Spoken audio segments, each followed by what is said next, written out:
My name is Shannon. I'm currently at JBLM. I am ex-military and I am a spouse, so now I'm retired and I'm following my husband. I'm also part of the MFS here at JBLM. And one of the things I'm really into lately is essential oils. So that's a little bit about me, and if everybody could still hear me okay, if you would like to be able in the chat box, maybe your name and your location, and maybe tell me one thing about you, what's your thing or what gets you excited. And then another little job that I have for you is to maybe get a piece of paper and a pen and just write down maybe 3 health concerns that you have for you or maybe someone you love. And the reason why I say this, because when we go through this presentation, somebody is going to pop up in your head, or you're going to hear somebody's going to say gout, and then you're going to say, oh, I had that, or my aunt has that. So have a piece of paper, write those 3 things down. We will get back to those 3 things. Michelle, thing is family. Wonderful. Oh, Oklahoma. I miss Oklahoma.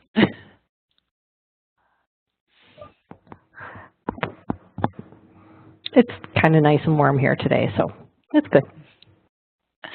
I really do miss it. Although I know you guys just had some snow out there, right? Lots of ice. We have an ice storm, yeah.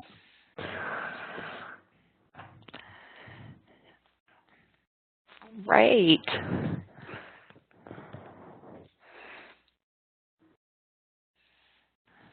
Okay, well, welcome everyone, and thank you so much for having me. So this is obviously a pretty picture of me, which doesn't look like me presently because I don't have a video camera on my computer. So I started in essential oils about a year ago. I think, my story with that is about 3 years ago, I had a life-changing moment. My mother was diagnosed with a terminal lung cancer. My father went into the hospital for his diabetes all that same week. And with all the difficulties of dealing with the healthcare system came along the difficulty of the amount of medication that both my parents suddenly had to take. Not only were they dealing with their disease, they were also dealing with the side effects and the medication conflictions.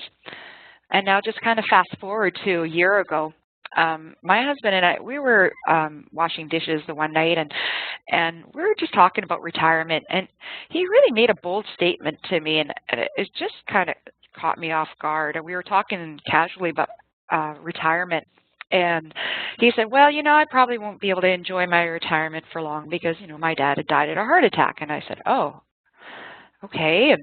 And then I just thought, well, that's horrible. I mean, that's a horrible thing to kind of think about, that is your end, or you're waiting for that other shoe to drop. And then I started thinking about me and my family medical history, and it really kind of scared me. So I felt like I needed to make some changes and make some good decisions because there was no way that I was going to let our genes determine our destiny. And so essential oils entered our life. And that's why my favorite thing that I say is our genes may determine who we are, but they are not our destiny. So, I think we've all heard it. It's a miracle drug. I can't believe how much it's helped. You can't live without it. It's changed my life. Such are those compelling television testimonials for the prescription drugs. In recent decades, the number of advertisements for prescription drugs has greatly increased. Today, almost every commercial break includes at least one drug-related ad, often overstating the drug's effectiveness. Law enforcement and government officials are focused on the war on drugs, but illegal drugs are not the only problem society is facing. In today's fast-paced, stress-filled world, millions are becoming increasingly dependent on prescription drugs. Often people are looking for the quick cure for all ailments, from headaches to heart disease. What are the facts regarding to this alarming trend? How many are taking prescription drugs and why? Consider these astounding statistics. By 2004, 1 in 6 individuals, almost 17% of the population, was taking 3 or more medications. Adult use of antidepressants have nearly tripled. 5 out of 6 persons age 65 and older take at least one medication, with almost 50% taking 3 or more. And as a parent, prescription drug use is just on the rise, and the trend shows no signs of slowing down. Today, there just seems to be a pill for every problem, from toenail fungus to restless legs, from trouble sleeping to lack of general happiness. When a problem appears, many people, just almost as a reflex, we just search for that pill that will solve it quickly as possible with the least amount of effort, right? I mean, just grab that pill and be done with it. But almost inevitably, in a short term, as a parent, the solution is found, the patient just feels better. But tragically, millions upon millions don't realize that there are certain risks in taking prescription drugs that can include a weakened immune system and sometimes addiction. As adverse effects to prescription drugs arise, many of the generation simply try to address the new ailments with new additional drugs. This in turn causes other side effects as the dangerous cycle continues. In the last couple of decades, various medications for children has also become very popular. Many children who are hyper, fidgety, are prescribed Ritalin or similar drugs. Today, there's an estimated 5 million Canadian and U.S. children that are prescribed medication for this condition. So in a technologically advanced world, why is the rate of prescription drugs used constantly increasing? With all of our science and research, why can't we solve the problems that produce the ailments and prevent them, rather than addressing them after they occur? Why do so many people turn to chemicals that have a widely known and stated risks? The answers lie in the fact that it is natural for human beings to put things off until they need to be addressed. Society at large takes on this habit of procrastination. People live their lives putting out fires rather than addressing why those fires are occurring. In short, people address the effects of bad health, not the cause. When an unpleasant or painful symptom arises, they address the symptoms instead of the elements of their lifestyle, which probably caused it. So there is a natural alternative to synthetic drugs. So why do drugs always have an undesirable effect, along with their apparent benefits? While one can find healing with natural products such as essential oils with no undesirable effects. The dangers of prescription drugs are intrinsic to the drugs themselves, not in how they are administered. No matter how careful the physician in prescribing or how compliant the patient is in following the doctor's orders, even deaths and damages occur. I love this slide. My intention here today is to educate and empower you on how you can take care of your family's health with certified pure therapeutic grade essential oils in ways that you never thought possible. Now, I know there's some people here in the audience that has experienced essential oils, but if you can give me one thing, whether you say it on the mic or even write it down there, one thing that just surprised you with the, Kim, go ahead.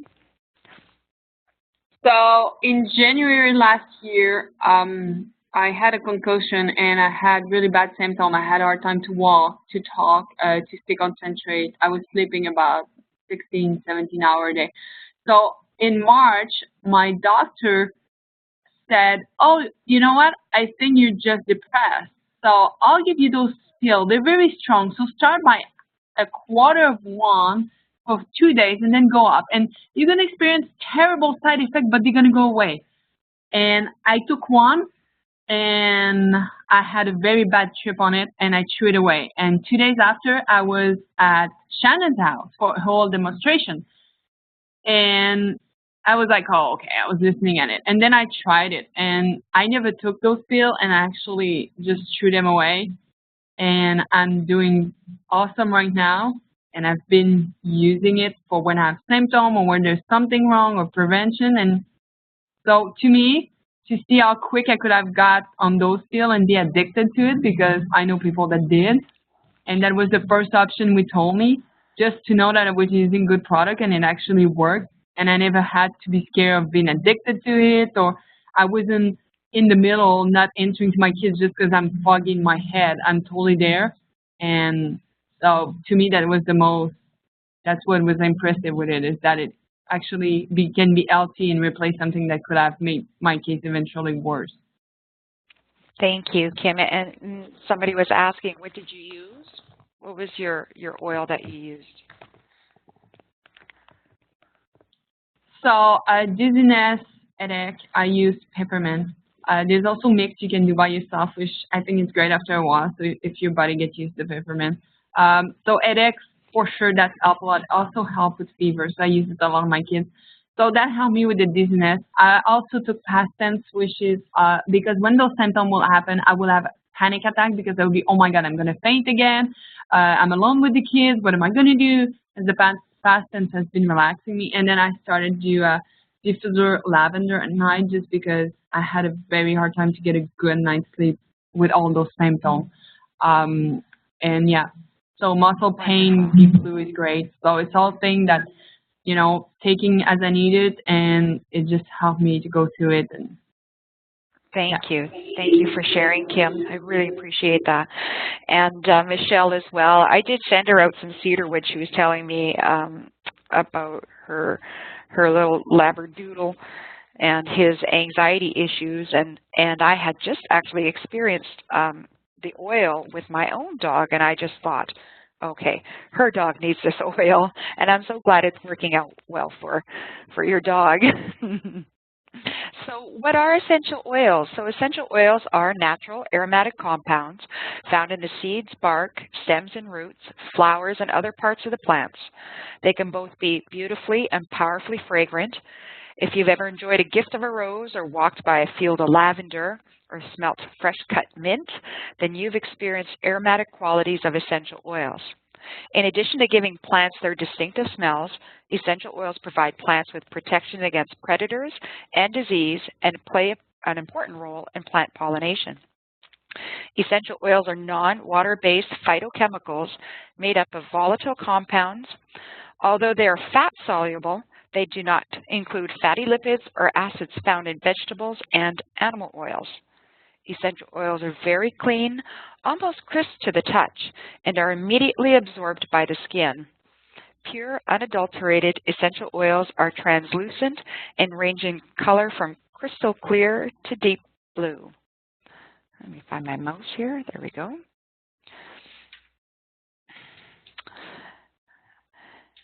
And 1 drop of essential oil is equal to 28 cups of peppermint tea. That's how potent essential oils are. So I'll give you a little story. So when your body receives a synthetic substance, so just imagine, I don't know, taking a pill of some sort or any kind of synthetic substance that you put into your body, it doesn't really know what to do with it or how to metabolize or even eliminate it. If it's sent to the liver to break down the disposable compounds, the liver says, hey, what is this? I don't know what to do with it. Here, kidneys, you take it. And then the kidney reacts and saying, hey, liver, don't send this to us. We don't know what to do with it either. Send it to the pancreas. Maybe it's got an enzyme that can deal with it. Then the pancreas objects and is like, hey, guys, what do you think you're doing? I don't want this stuff. Dump it into blood or the lymph, or even try the spleen. Maybe the spleen can have it's got a filter or something. And then finally, the substance ends up in a long-term waste holding area of the body. Can anyone guess where this is? Does anybody have an answer? If you could raise your hand. No? Okay. It's the fat, and usually the fat tissue, including the brain. So where it can remain for years and even for a lifetime. That's why they can find traces of prescription drugs in your body taken in childhood, even decades ago. So on the other hand, natural molecules, such as those found in essential oils, are easily metabolized by the body. In fact, your body was created to handle them. When an essential oil molecule finds its receptor sites, it is designed to fit and convey its information to the cell or participate in other therapeutic functions. It then goes on its way to the liver, into the kidneys, and moves out of the body.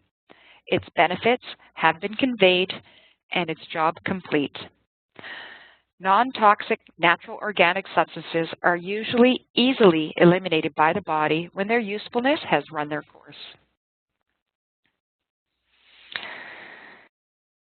So if you look at this picture here, you'll notice that the bacterial infection that it resides on the outside of the cell. So this is where antibiotics, and when you're given antibiotics by the doctor, this is which kills bacterial infections, are what they call hydrophilic or water-loving. So that's why an antibiotic can kill bacteria, but it also means that they cannot penetrate that cell membrane. Essential oils, which looks like blonde hair kind of wavy over there, are lipophilic or fat-loving.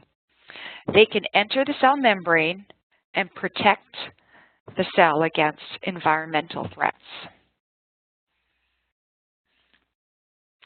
So let's take a look at the next slide.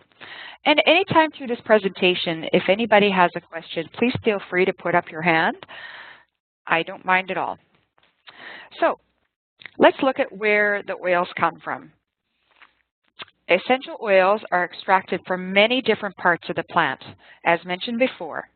But today we're going to highlight an oil or oils that you would find from each category.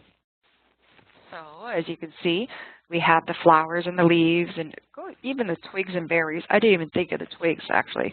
I was kind of surprised by that, and the bark. So your citrus oils, your fruit, so that's your bergamot, grapefruit, lemon, lime, wild orange.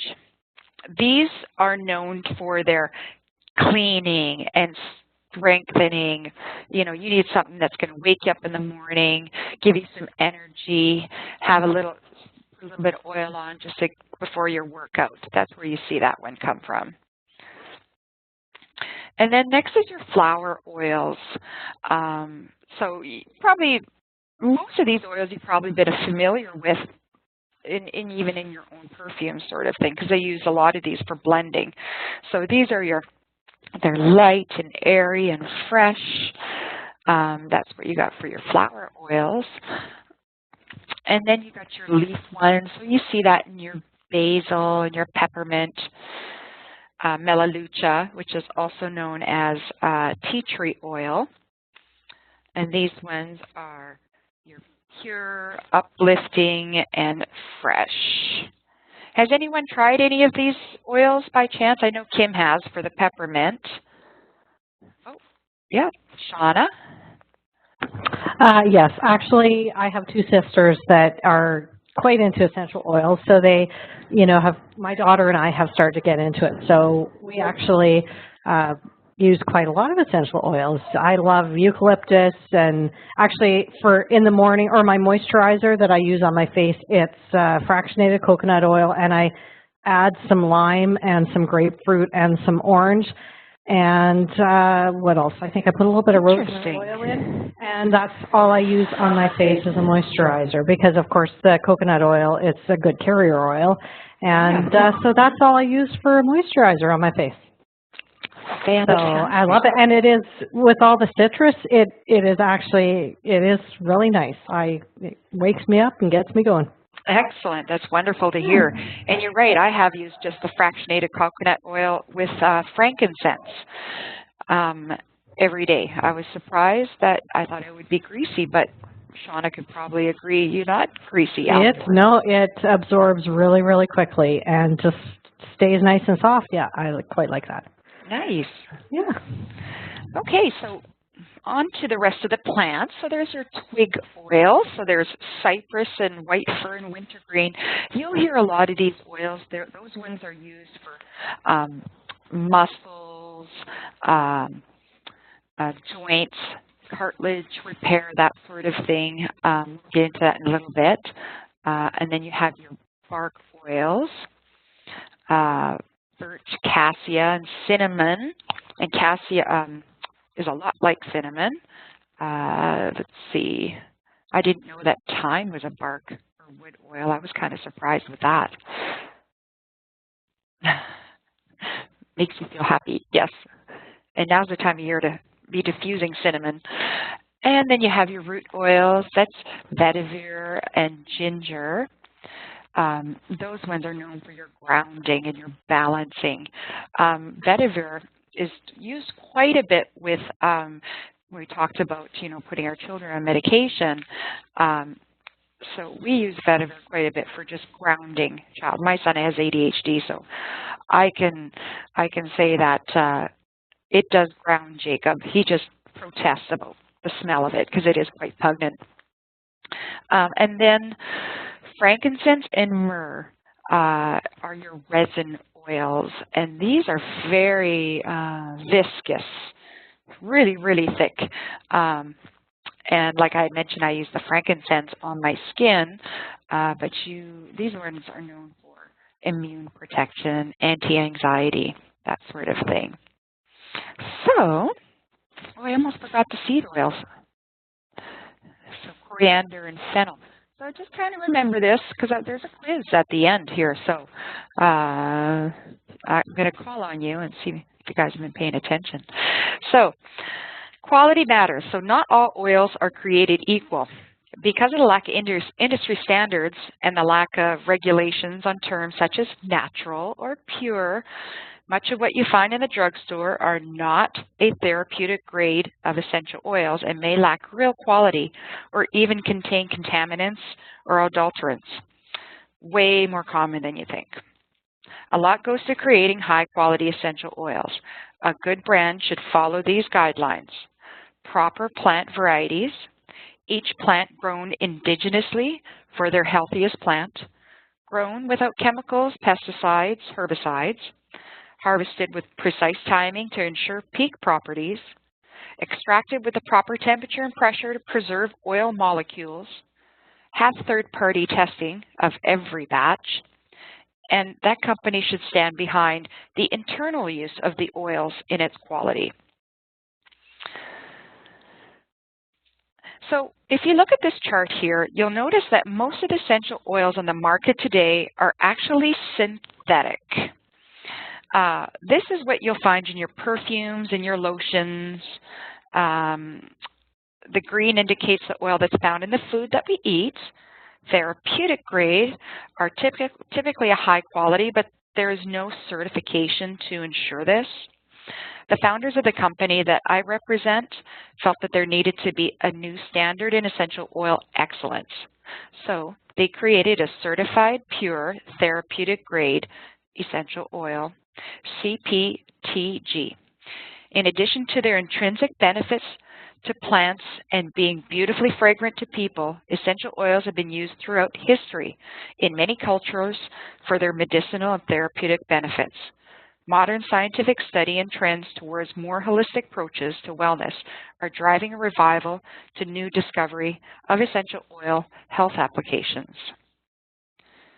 Thank you, Joanne. You are like the best Vanna ever, doing all the slide works for me. So, certified pure therapeutic grade essential oils represents the safest and purest, most beneficial essential oils available today. They are gently and skillfully distilled from the plants that have been patiently harvested at the perfect moment by experienced growers from around the world. For that ideal extract composition and efficacy, every liter of oil undergoes multiple third-party testing to ensure that it is absolutely pure. As you can see, this is not grown in a greenhouse on a farm in Idaho. Lavender actually comes from France. And peppermint oil comes from the state that I'm in, Washington. So does this surprise anybody? Yeah. Does anybody kind of like didn't think that they went to such great lengths to source all these fantastic oils? Wintergreen sort of surprises me coming from Asia. It does. Actually, wintergreen does come from China. And just recently I was at a convention, and they're no longer going to source wintergreen from China because they're finding that it's good for blending, but they found a better source of wintergreen, a much more pure source of wintergreen. And I'm just trying to find that reference. Oh, here it is. Which I got to smell a difference between the old and the new. And that's the one thing about this company does is that they seek out to find, you know, the best that they can find. So this one is being sourced from essential oil derived from the trees of the creeping vines. Nepal. Oh, I don't know why I forgot about that. Yeah. It's now going to be sourced from Nepal. So that was another thing that company is doing. So moving on to the next slide. So I got a little task for you. So if you'd like to take a moment and just take a look at this slide. And what I'd like you to do is rate yourself on a scale of 1 being the lowest and 5 being like the highest, like you're rocking it. Where you think you land on each of those colored squares. So you can share, or you can kind of keep it to yourself, or just kind of number it as I talk about it a little bit. But starting with, you know, eating right at the bottom. This is our foundation of all pyramids, right? I mean, here we are doing this seminar about, you know, all the good things that we should be doing for our body. And I'm not going to really give a lesson in what we should be eating or we should not be eating, but we got to put the right fuel in the body, right? So if, you know, rate yourself where you think you are. I mean, me, I'm probably, I'm with her. I'm like a 3 on eating right. And then, you know, exercise. Yes, we all know that regular moderate exercise is essential for optimal physical, emotional wellness. So I would say I rock it pretty good with exercise. You know, I'm pretty busy with that too. And I suspect, you know, most people are pretty strong with the first couple of blocks there. Resting managed stress, that's always a tough one because living with healthy includes appropriate time for rest and relaxation. Regular sleep is often skipped, but essential practice for optimum health. Managing stress is the most important in maintaining good health. When we don't allow our bodies for appropriate time and rest and regeneration, we can compromise our immune defenses and may become more prone to infection and disease. Chronic stress remains a significant health threat and has been tied into numerous degenerative conditions. And I think, you know, we, especially OutCan, I mean, we go through a whole other kind of set of stressors in our life. And then the next one on top is reducing that toxic load. And it's interesting because, you know, some people might rate themselves kind of lower, like on the one side, and then some people feel that they're higher. So I'm gonna read you a little block about reducing toxic load, which is why we're here today. So in spite of our best efforts to practice good wellness habits, we can be exposed to toxic environmental stressors that have a horrible effect on our health. Common toxic stressors include overexposure to UV rays, toxic ingredients in products throughout our homes, and chemical pollutants in the air and the water. Being aware of these toxic threats to our health and choosing products that provide protection and peace of mind from such toxins are also important to optimal wellness. And thank you guys for sharing. I really appreciate that. And then right over here is your preventive self-care. when we experience suboptimal health conditions, there are many self-care alternatives that can provide safe and effective relief of symptoms and long-term solutions to problems. Reaching for that prescription drug or over-the-counter drug may not always be the first alternative to taking care of oneself when sick. Therapeutic-grade essential oils and other wellness products are formulated to support the body's own natural ability to keep itself healthy and can be used effectively in combination with traditional and alternative medical practices. So that is also why we're here today, is that informed self-care. So when a person is suffering from an acute illness or has been diagnosed with a disease, it is important that they seek out competent and qualified medical professionals for immediate help. It's also important that they take a proactive role in their personal course of treatment by learning as much as they can about their health challenge and choosing a physician who will both inform and be open to information. So looking at where everybody's at, this kind of gives you a visual idea of where you think you may need some help. And I really appreciate you doing that, because now that's where you can really kind of focus on what you need to work on. So following these healthy practices of eating right and exercising, resting and managing stress, reducing toxic load, practicing informed self-care, and taking a proactive role in one's medical care coupled with the regular use of essential oils, this will help one live a healthier, longer life.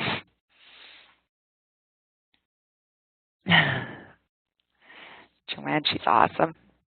So let's move on to how do we use these oils. So this is the part where I'd actually open up the bottles and let's share all the oils, but obviously we can't do that. So I showed you some pictures. So you can use essential oils in 3 ways. Aromatically, so our sense of smell influences many physiological pathways, including the stimulation of hormones and other metabolic processes. Essential oils are, sorry, was there a hand up? No. Jen just had to leave the session. Oh, okay. Let's see. Essential oils are widely used in aromatherapy applications. Certain essential oils, when diffused in the air, can be very stimulating, while others can be calming and soothing. Beyond emotional benefits, diffusing essential oils can purify the air of unwanted odors and some airborne pathogens. Low or no heat essential oil diffusers are recommended as they do not change the chemical structure of the oil being diffused. So essential oils can also be used for cleaning and purifying additives in the laundry and surface cleansers throughout the home. Shannon, I have a quick question about that. Yeah. So would oil diffusers help if you have animals? You know how when you have animals, no matter how much you clean your house, there always is sort of that like animal smell. Is there something that works for that? Yeah, lemon, lime, any of your citrus blends, those are all cleansing kind of blends. Does anybody else have some ideas besides those ones?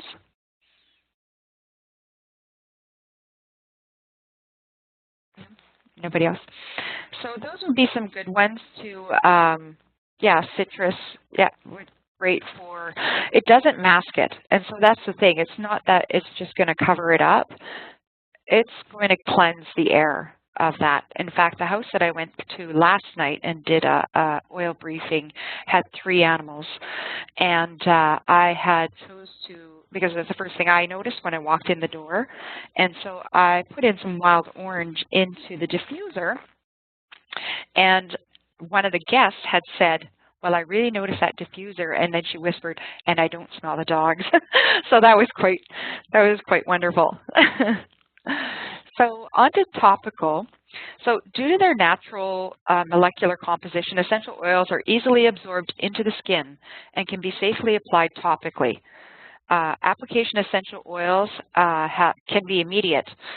Localized benefits to the target area of the application. So sometimes you can get it like immediately if you have that you know, you have a headache and you put it right by the temples, you literally, or that, you know, a burn, and you just put that oil right on top of that, it will take the itch or the pain away almost immediately. They're also, topically, they're a natural disinfectant. The chemical structure of essential oils also allows them to be absorbed into the bloodstream via the skin for internal benefit throughout the body. And then the last one is internal. This is specific to certified pure therapeutic grade essential oils.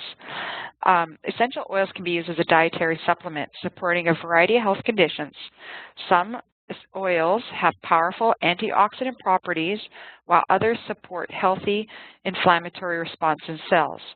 Many essential oils are generally regarded as being safe in dietary use, but some oils should not be taken internally.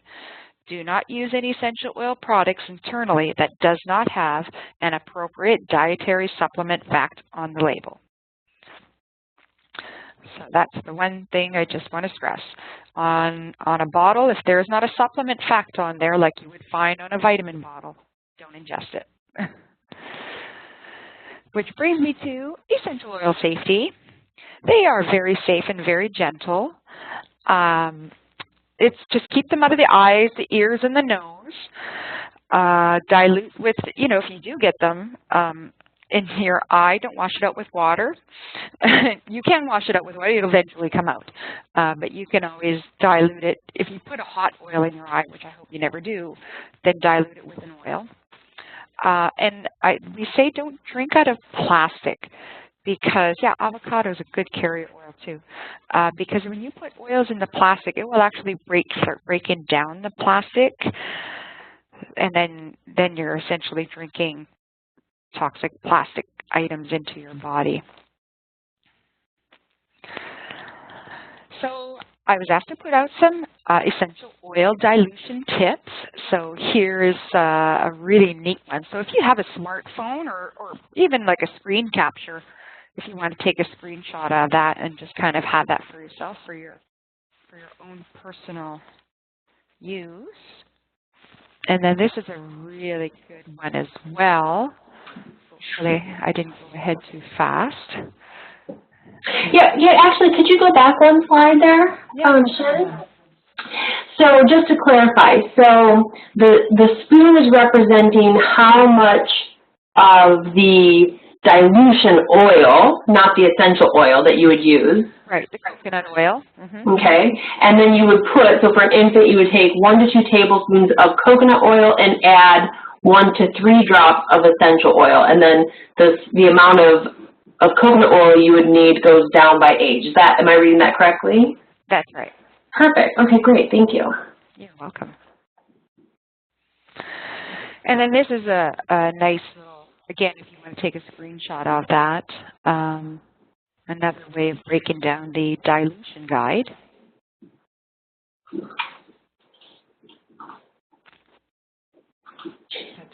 And what is that Good Vibes Flow blogspot website? I don't know. I actually haven't clicked on it. I just found this slide and I thought, yeah, that's about right. So that's kind of the same sort of thing. Okay, perfect. Thank you. I guess I could have blocked it out. Maybe it is. That's okay. So I have a short video for you. Joanne is going to do that for me, and we're going to let someone else talk for a little bit and talk about his perception of that most people may have about essential oils and their health benefits. Now, do I have to do anything, Joanne? All you have to do right now, Shannon, is mute yourself. Okay, I can do that. So everybody, you're already muted, so I'm not going to ask you to mute yourself because you're already there, so stay muted. I'm going to share this video with you on YouTube, and once it's started, just watch it till you hit about the 3-minute mark. When it starts going off into a different topic, give me a green check, and you can stop the video at that time, and I'll close it out for everybody. So again, just when you get to about the 3-minute mark, you can stop the presentation and then give me a green check that you're done, and we'll come back together. So I'm just going to share that with us now. And you're good to go.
So just give me a green check when you get to the advertisement part where he starts talking about advertising. That way I know you're done. Perfect, great everybody. And just give me 1 second, Shannon, I'll pass the ball back to you. And then Shannon, if you just want to unmute yourself, you can take over.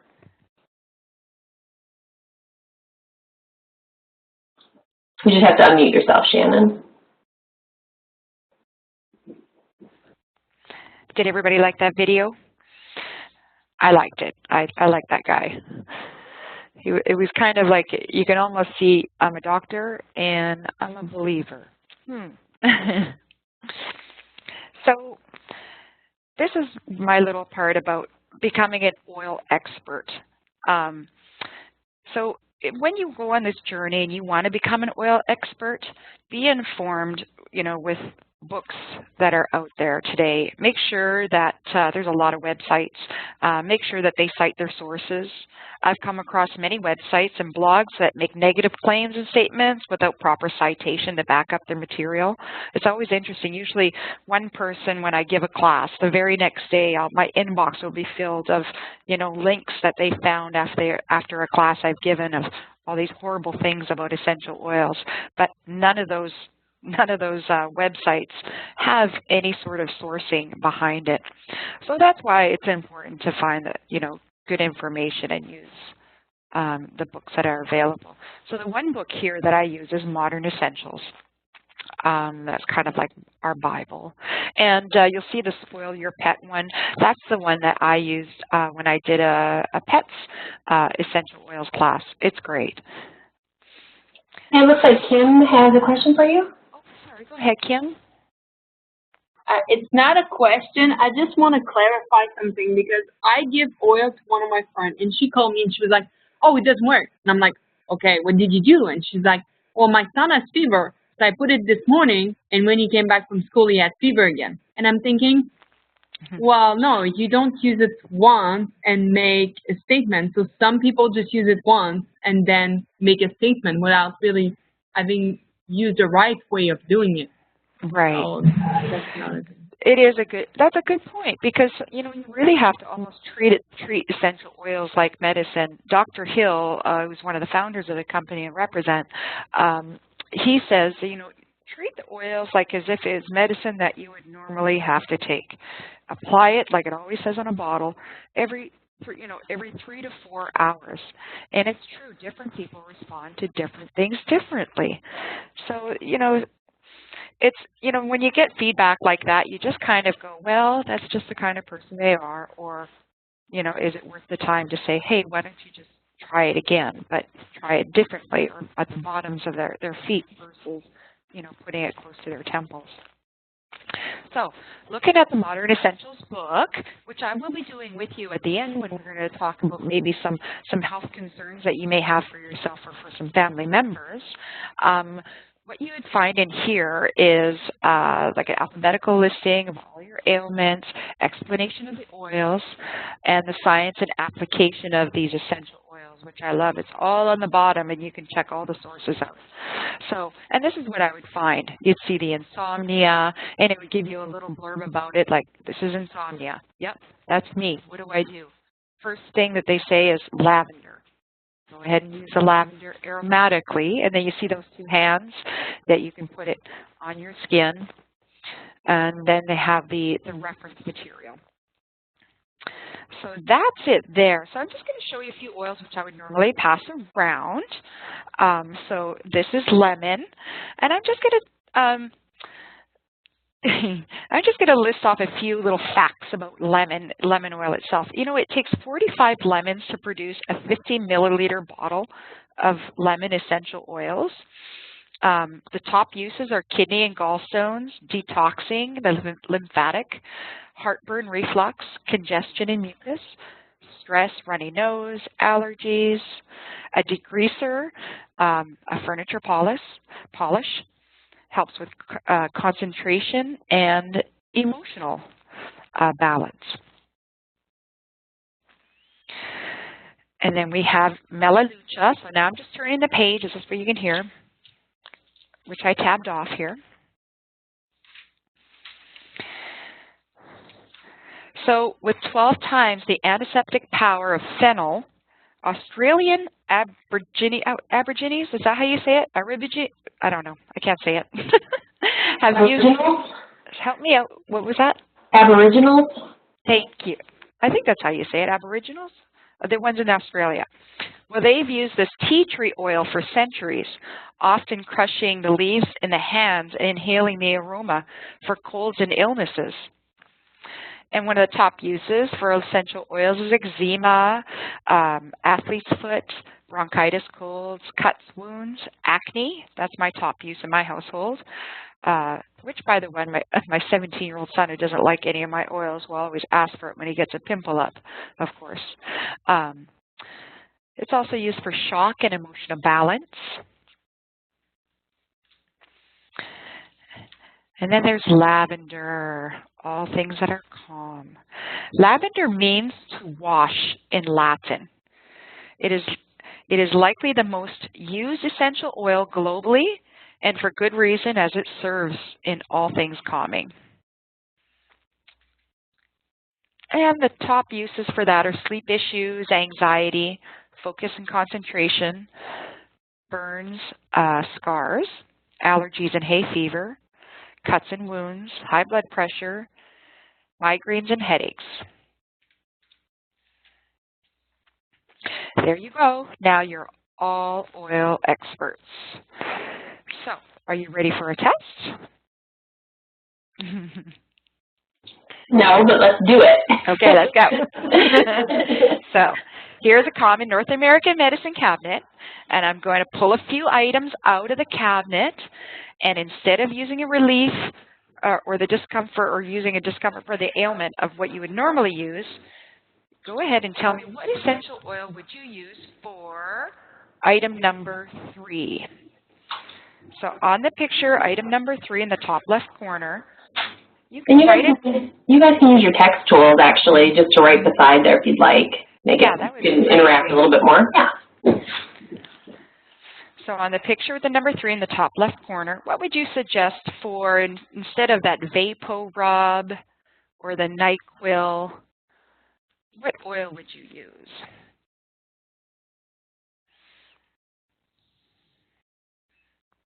That's a good one, yeah. So eucalyptus oil assists in clear breathing and supports the overall respiratory health. Peppermint promotes healthy respiratory function and clear breathing. Yeah, the breathe combination, that's a really good one. All right, now how about number 4? Let's look at image number 4 in the bottom right corner. Now you have that Benadryl, which is looking at skin irritations. Melaleuca, perfect. Perfect for minor skin irritations. How about that cooling that looks like that burn stuff that you get? Or maybe you're itchy all over. So that lavender would be a really good, yeah, thank you. Lavender is known for soothing its occasional skin irritations. Excellent, thanks guys, you did great. And how about this one? So on this image, what oil do you think would be a better choice? I think I mentioned it about my son with his skin and his little pimple that would come up. Melaleuca, good one. So that one's renowned for its cleansing and rejuvenating on the effects of the skin, soothes minor irritations, and promotes clear, healthy complexion. Another one that you might not think of is myrrh. Myrrh soothes the skin and promotes smooth, youthful-looking complexion. Lavender. Well, I can't see why not. So if I pulled up, I did mention lavender earlier, didn't I? That would be great if, if your face was kind of maybe inflamed and you just wanted to bring it down and calm it. I could see that, if there's a redness or an itch to it. Frankincense would be a great one. Yes, that reduces the appearance of blemishes and rejuvenates the skin. And our last one, is it the last one? Yes. How about this pink stuff? I think you all know what it is. What alternative would we use? Think of the slides that at the very beginning. Think of those seed oils. Think of the leafy oil, the root oil. Well, I would say peppermint. Yeah, peppermint alleviates occasional stomach upset. You probably heard about ginger, maybe. Ginger helps ease occasional indigestion and nausea, promotes digestion, and supports overall digestive health. And there was one more that I've forgotten all about, fennel. That was that seed oil. That one also helps with indigestion. So, essential oils can be in the kitchen too. It just doesn't have to be in your first aid cabinet. It can be used through the kitchen in a variety of ways, from cleaning and purifying to creating a mood. If you desire to create a calm and soothing home, then setting the tone in the kitchen is a perfect place to start. When diffusing essential oils in the kitchen, warming and grounding types are a great choice for inviting people in. Think of oils such as nutmeg and clove and cinnamon, especially during the colder months, to bring a little spice in your space. Another great use for essential oils in the kitchen is create your own simple cleaning solution. Suggest oils would be sweet orange, adding a few drops in olive oil to polish and shine stainless steel appliances. Tea tree makes a perfect addition to your mop water when cleaning the floors, or white vinegar for the countertop. And lemon is known for a variety of cleaning products, and it makes a wonderful addition in a recipe for creating an eco-friendly furniture polish. So if you want to take a snapshot of this, and you have some essential oils at home, here's an all-purpose cleaner. And you notice in the top right corner, I saw this, I found that on Pinterest, is the glass bottle. Again, you know, very, very important when you're using essential oils and glass. So if it's okay, everybody okay with that slide? You got your screenshot and you got your pictures? Funny, oddly enough, I did peppermint cookies yesterday, but I put way too much peppermint oil in the cookies to the point where I had one cookie and my lips were tingling. It was kind of funny, actually. So thank you for having me in your home. Now, perhaps you'd like to share those 3 health concerns with me. I would happily open up my Modern Essential Guides and give you some suggestions. Also, after the session is closed, you'll automatically get sent to my personal website, where you'll find many answers to your question. And also, I was saying earlier that where you are, if you don't have access to essential oils, I would be happy if you send me an email. I have like a little small trio of essential oils that I can mail out to you. So, if we have any questions for me? So I'm not actually going to speak up here because I'm going to stop the recording here in a second, but just so that the questions aren't on the recording, but just we do have to put a bit of a disclaimer here that, of course, we do recommend that while these are natural remedies, you should consult with a physician before stopping any medication. So just need to put that on the recording so that people understand that we're not advocating that you just stop all of your medications. And so I'm going to go ahead